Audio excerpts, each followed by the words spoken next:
চলো বন্ধুরা, এই প্রবলেমটা সলভের পদ্ধতি আমরা জেনে নিই, কীভাবে সলভ করতে হয় দেখি। দেখো এখানে কি আছে, 7 2 5, ভিতরে 70 আছে, এখানে কি আছে 2 5 6। দেখো ট্রায়াঙ্গেলের ভিতরে আছে 60, এখানে 7 5 2 আছে, ট্রায়াঙ্গেলের ভিতরে কত হবে সেটা আমাদের ফাইন্ড আউট করতে হবে। তো কী রুলস ফলো হচ্ছে সেটা আমরা দেখে নিই। চলো দেখো, যদি এইটা করি 7 ইন্টু 2 ইন্টু 5, তাহলে কত আসছে দেখো, 7 দুগুণে কত হয় 7 ইন্টু 2 14, 14 ইন্টু 5 কত হয় 70। দেখো এটা আসছে। সেম দেখো 2 ইন্টু 6 ইন্টু 5, 2 ইন্টু 6 ইন্টু 5, এটা যদি করি তাহলে দেখো 60 আসছে।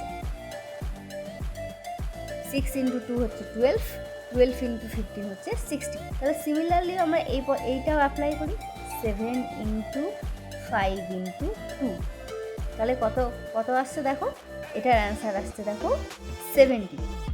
7 ইন্টু 5 হচ্ছে 35, ইন্টু 2 হচ্ছে 70, তাহলে আমার এখানে অ্যান্সার কত হবে, অ্যান্সার হবে 70।